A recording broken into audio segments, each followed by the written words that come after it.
আপনাদের জ্ঞাতার্থে জানাচ্ছি যে এই সামারিগুলো আপনাদের জন্য অ্যাভেলেবল করে দেওয়া হবে আজকেই। কমিশনগুলো তাদের ওয়েবসাইটে এগুলো অ্যাভেলেবল করে দেবে, আর আমরা প্রধান উপদেষ্টার দপ্তর থেকে এই যে মূল বক্তব্যগুলো, মূল সুপারিশগুলো সম্মিলিত যে বিবৃতিটা আজকে আমরা পেয়েছি, এটা আমরা আমাদের প্রধান উপদেষ্টার দপ্তর থেকেও আমরা আজকে সন্ধ্যার মধ্যেই আপনাদের জন্য উন্মুক্ত করে দেব। এখন এই রিপোর্টগুলো আমাদের হাতে এসেছে।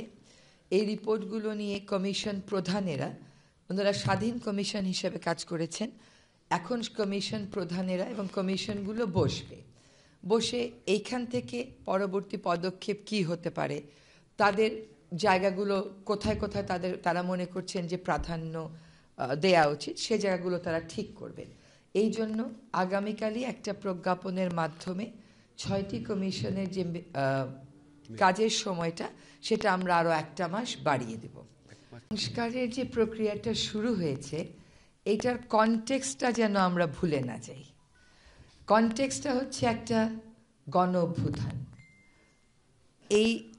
এখন যদি আমাদেরকে সব কিছু একটা আইনি কাঠামো ধরে বলা হয় যে সংবিধানের এত অনুচ্ছেদে এটা আছে, আপনাকে এটা এইভাবে করে করতে হবে, তাহলে এই যে গণ অভ্যুত্থানের যে চেতনাটা, গণ অভ্যুত্থানের যে আকাঙ্ক্ষাটা, এইটা আমাদের জন্য অ্যাড্রেস করা তখন দুরূহ হয়ে পড়ে। আমরা গণ অভ্যুত্থানকেই আমাদের হৃদয়ে ধারণ করেছি এবং এই সংস্কারের ক্ষেত্রে সকল রাজনৈতিক দল, কাউকে বারণ করা হয়নি, সকল রাজনৈতিক দল তাদের মতামত দিয়েছেন।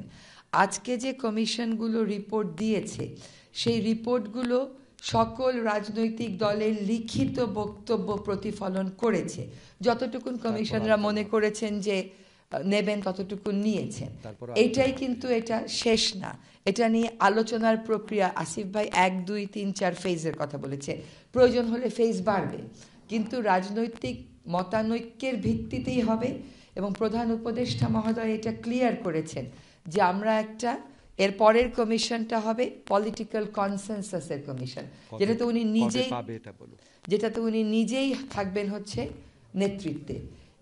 সুতরাং এইটা পলিটিক্যাল কনসেনসাস নিয়েই হবে, এবং যখন পলিটিক্যাল কনসেনসাস চলে আসবে, আমরা আশা করি পলিটিক্যাল কনসেনসাস আসবে, তখন আর লেজিটিমেসি না থাকার কোনো প্রশ্ন থাকছে না। এমনিতেও লেজিটিমেসি না থাকার কোনো কারণ নাই, কারণ এক হচ্ছে যে এই সাংঘাতিক বড় রকমের গণ অভ্যুত্থানের ফলেই কিন্তু এই প্রক্রিয়াটা শুরু হয়েছে। তারপরে রাজনৈতিক দলেরা সক্রিয়ভাবে লিখিত বক্তব্য দিয়েছেন, তো ম্যান্ডেট আছে বলেই তারা, প্রয়োজনীয়তা আছে বলেই তারা এই জিনিসগুলো দিয়েছেন। আরেকটা কথা হচ্ছে রাজনৈতিক দলের সাথে আলাপ। কোনো রাজনৈতিক দলকে আমরা আপনাদেরকে আগেও বলেছি, বারবার বলছি যে আর আপনাদের প্রশ্ন কনস্ট্রাকটিভ ডিস্ট্রাকটিভের বিষয় না, আপনারা যেই প্রশ্ন করবেন সেটাই কনস্ট্রাকটিভ। আমাদের এখানে একটা গ্রুপ আছে, হোয়াটসঅ্যাপ গ্রুপ, যেটা শফিক ভাই পরিচালনা করেন। সেখানে কিন্তু প্রত্যেক কমিশনের প্রধান যেই কথাগুলো বলেছেন সেগুলো অলরেডি রেকর্ডেড ফর্মে দিয়ে দেওয়া আছে। তারপরে আজকে সন্ধ্যার মধ্যে সামারিগুলো চলে যাবে আপনাদের কাছে। কন্টেন্টের বিষয়ে খুব ভালো হয় আপনারা সংস্কার কমিশনের প্রধানদেরকে যদি প্রশ্ন করেন, তার কারণ ওনারা আজকে ওনাদের রিকমেন্ডেশনগুলো বলতে পেরেছেন, কিন্তু র্যাশনালগুলো তো আমাদেরকে বলতে পারেন নাই, সে সময়টা তো ছিল না। হ্যাঁ, আর হচ্ছে যে আমাদের পক্ষ থেকে বারবার বলা হয়েছে যে সরকারি পক্ষ থেকে বিচার হচ্ছে, কাউকে টার্গেট করে বিচার হচ্ছে না, একটা স্বচ্ছ প্রক্রিয়ার মাধ্যমে বিচার হচ্ছে।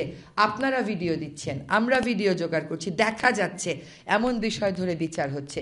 কাজে আমরা যেহেতু কোনো রাজনৈতিক দলকে নিষিদ্ধ করিনি, রাজনীতিতে কোন দল কোন অবস্থানে কিভাবে থাকবে সেই সিদ্ধান্ত সেই রাজনৈতিক দল নেবে, এটা অন্তর্বর্তীকালীন সরকারের উপর নির্ভর করছে না।